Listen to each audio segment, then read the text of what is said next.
Nous nous retrouvons à Stockholm pour la dernière manche des World Triathlon Series avant la grande finale d'Edmonton la semaine prochaine. Après les garçons et la victoire de Jonathan Brownlee, place aux filles. Le classement largement dominé par l'américaine Gwen Jorgensen devant Sarah Groff, sa compatriote, Jodie Stimson, la britannique, et sa compatriote Helen Jenkins suivent. C'est très anglophone, la tête de classement.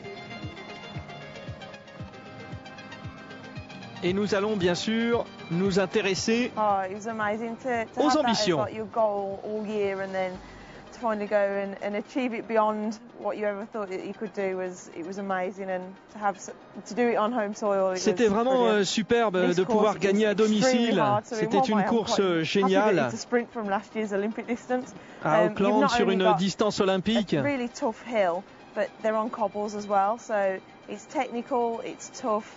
You've got so many elements. Alors là, c'est différent, c'est technique, c'est stratégique, vraiment ça va être différent. Jodie Stimson, Sarah Groff, Gwen Jorgensen, Helen Jenkins.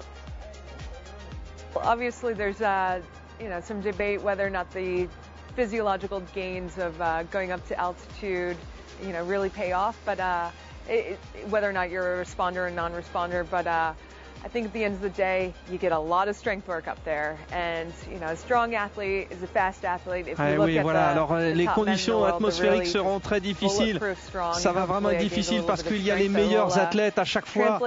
Les meilleurs sont là et c'est ce qui fait la beauté de ces World Triathlon Series.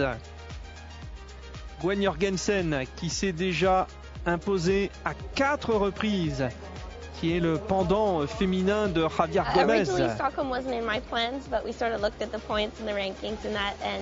Je vais voir quels sont mes plans parce que évidemment c'est par rapport aux points, il faut que j'arrive à calculer, voir ce que j'ai, voir si j'ai des bonnes jambes aujourd'hui. Il faut vraiment réfléchir à tout cela.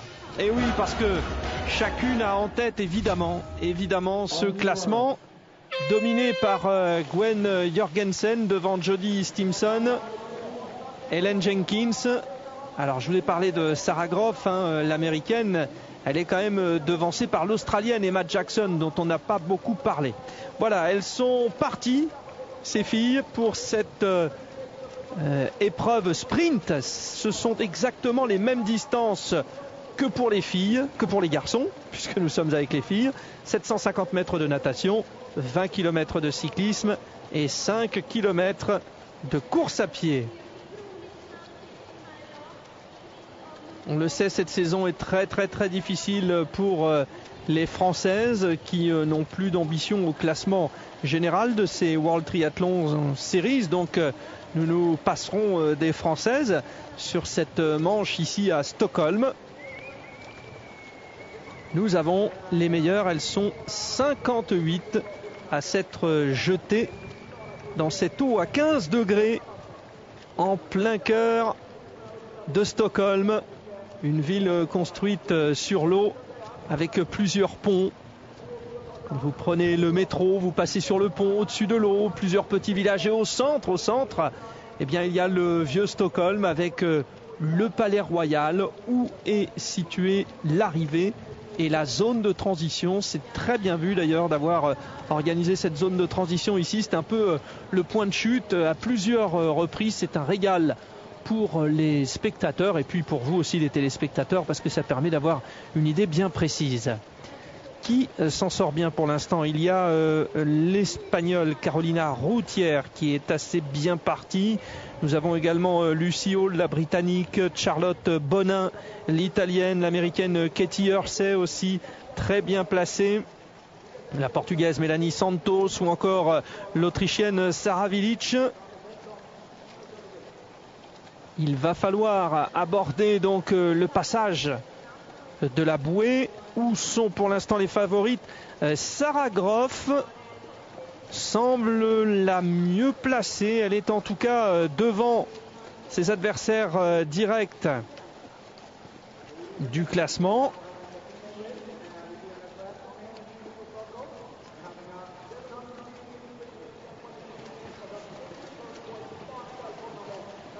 Voilà le passage à la zone de transition. Nous sommes sur des temps de, oui, ça sera 9,50 à peu près. Jody Stimson qui porte le numéro 1 en l'absence de Gwen Jorgensen.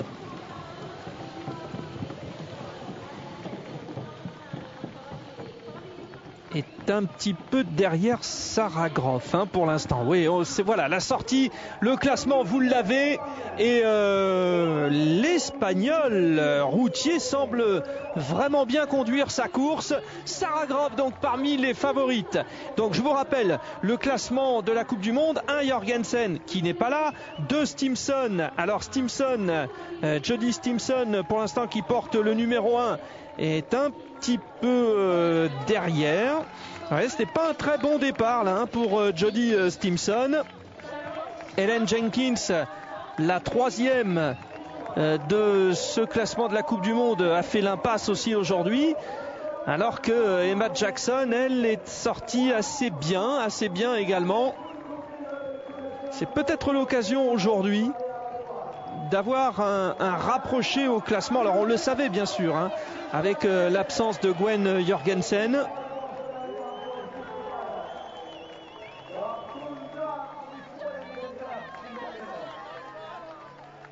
Jody Stimson a la pression. Elle a la pression, Jody Stimson.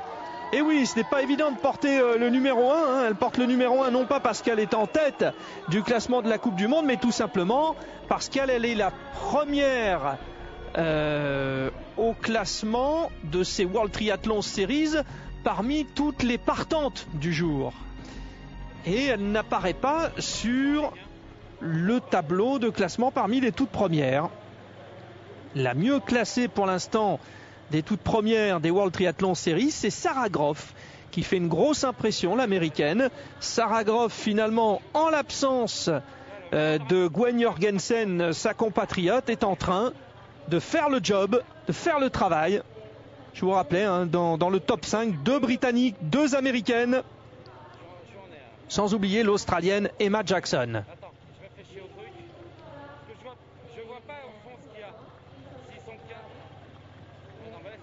Alors que vous entendez l'équipe de caméramen sur la moto, les Français, les grands spécialistes pour filmer ces épreuves de sprint, qu'on retrouve notamment dans le Grand Prix sur Sport Plus régulièrement. Et les filles alors sont un peu épargnées par la pluie qui tout à l'heure a modifié la course des hommes, mais dans un sens plutôt positif puisque ça a donné beaucoup de suspense et la tactique des Brownlee a été vraiment très spectaculaire. Et voilà, ça y est, Stimson est en train de revenir toute seule. Là, il y a un peu moins de pluie, donc je pense que les risques sont un peu moins gros. Le parcours était encore mouillé au début de ces 20 km de cyclisme, mais franchement, c'est en train de bien sécher. L'intérêt de ce parcours où il y a pas mal d'allers-retours, c'est de pouvoir jauger également ses adversaires. Ça a été le cas sur ce passage.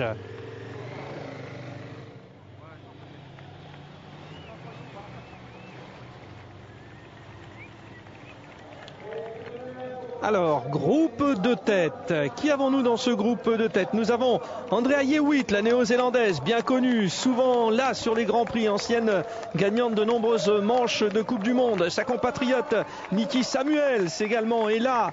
Nikki Samuels, très impressionnante sur le Grand Prix au mois d'août. Sarah Groff est là. Charlotte Bonin, l'italienne, grande expérience.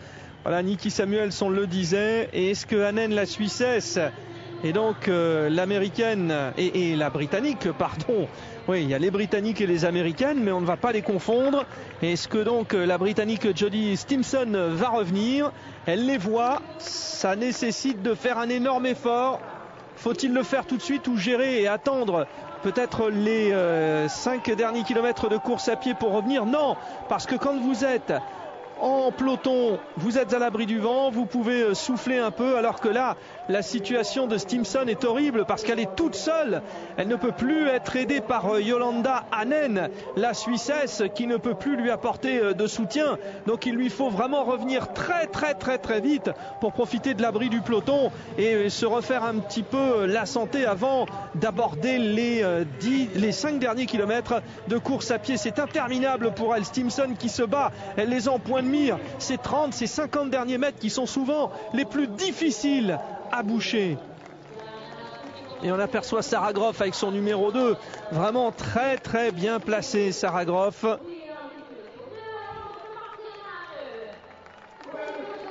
Jodie Stimson numéro 1 qui est 2e de la Coupe du Monde, Sarah Groff numéro 2 qui est 5e de la Coupe du Monde, et le numéro 3 c'est Kirsten Sweetland, la Canadienne, qui est 6e de cette Coupe du Monde. Vous voyez donc, il reste quand même beaucoup d'opportunités parmi celles qui briguent un classement final dans ces World Triathlon Series. Profite absolument de l'absence de Gwen Jorgensen et d'Ellen Jenkins. Zone de transition. Nikki Samuels, Andrea Yewitz, Sarah Groff, Anya Knapp, Kirsten Sweetland, elle est là, hein, Kirsten. Et puis nous allons voir si à la sortie donc de cette zone de transition, la Britannique Jodie Stimson est là. Eh bien non, Stimson pour l'instant n'est pas revenu. C'est la galère pour Jodie Stimson qui risque de perdre une immense occasion, une immense opportunité de pouvoir se rapprocher de Gwen Jorgensen. Ah, c'est vraiment dommage pour elle. La voici.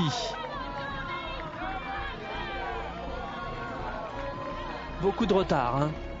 Oui, l'idée pour Stimson, c'était carrément peut-être d'attendre le deuxième peloton dans lequel elle aurait pu souffler un petit peu. Mais est-ce que ce deuxième peloton aurait assumé toujours autant les relais, sachant qu'il y avait Stimson avec elle? Ce n'est pas dit du tout. Donc du coup, Sarah Groff est en train de partir. Elle s'envole là, Sarah Groff. Voilà, l'américaine. Franchement, en l'absence de sa compatriote Gwen Jorgensen, elle a une grosse opportunité, 5e du classement. Rappelons que Sarah Groff avait fait 2e à Londres. Elle avait fait 4e à Cape Town. Après, elle a marqué des points à Auckland notamment, mais pas suffisamment. Là, ça va lui permettre de revenir. Simplement, pour revenir sur Jorgensen, il faudra vraiment un concours de circonstances, parce que Gwen Jorgensen, si elle réussit, on va dire une place, un top 10 dans la grande finale, elle ne pourra pas être reprise au classement. Donc, a priori,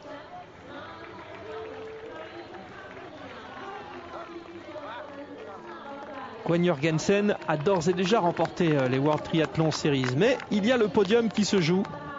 Et on pourrait avoir un duo d'américaines à l'issue de la manche finale à Edmonton le week-end du 30 août.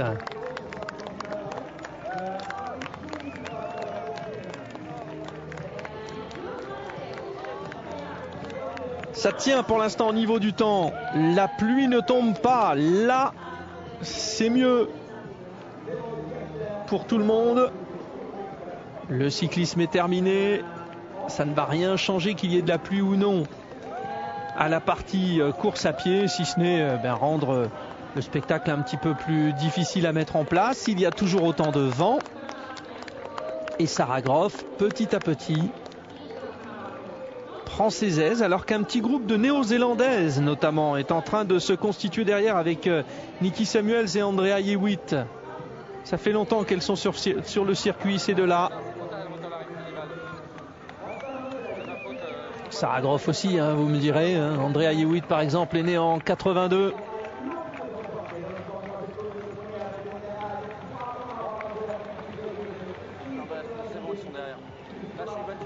Souvenez-vous, en 2005, championne du monde des moins de 23 ans, Andrea Hewitt avait lancé sa carrière. 8e au JO de Pékin et 6e au JO de Londres. La néo-zélandaise qui va essayer de revenir sur Sarah Groff. Sarah Groff qui ne s'affole pas, hein. Elle gère parfaitement bien son affaire, l'américaine.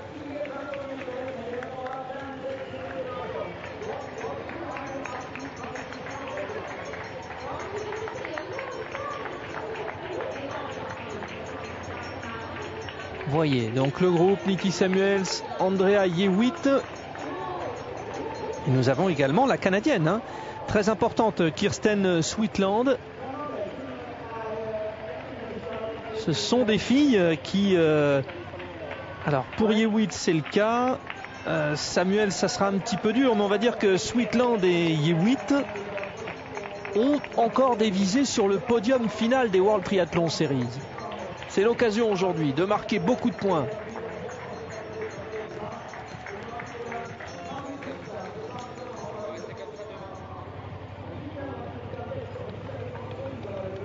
Voilà le petit trio qui peut essayer. Alors, quelle est la tactique par rapport à Sarah Groff? On voit bien que Sarah Groff maîtrise, hein. C'est comme si elle avait des yeux derrière la tête. Dès que ça revient un petit peu derrière, elle réaccélère, elle gère son écart finalement, alors que ça y est, la pluie revient, c'est pas de chance pour les filles.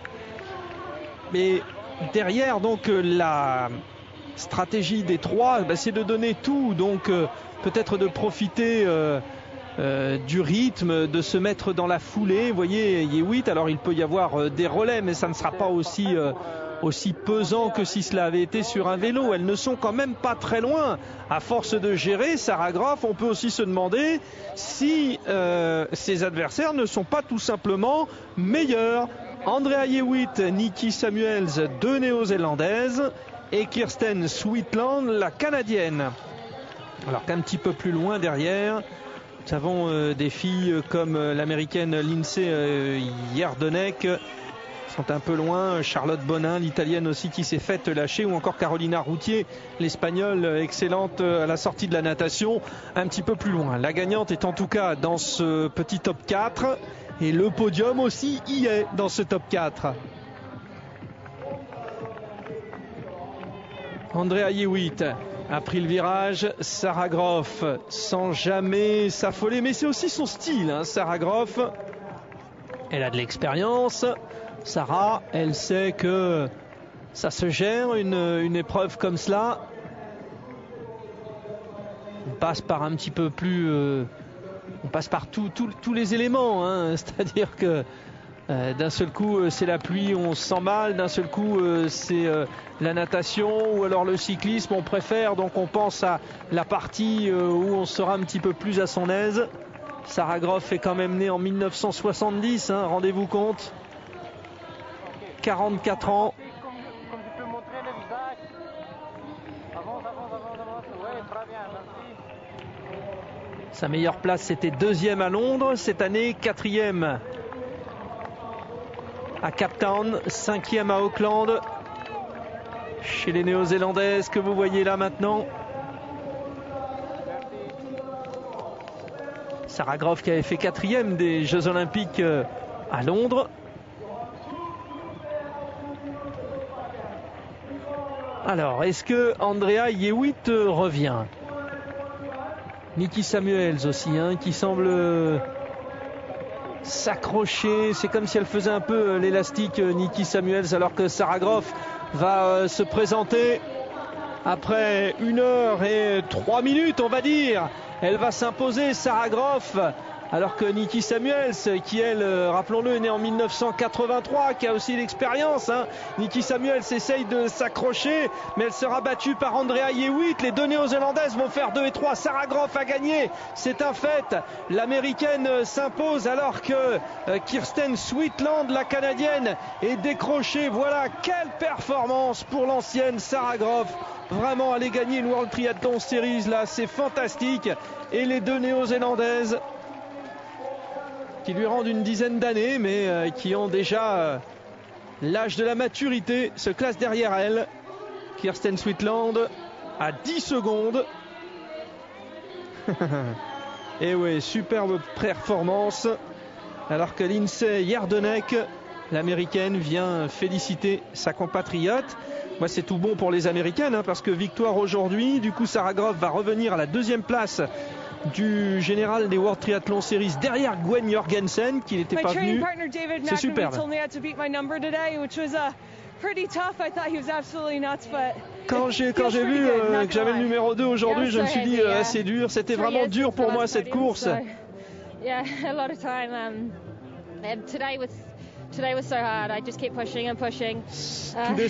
Aujourd'hui, ça a vraiment été dur.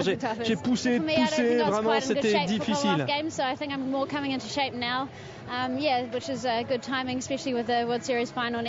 Oui, je pense que je reviens de mieux en mieux en forme là en ce moment, et je pense que c'est de très bon augure par rapport à la grande finale la semaine prochaine.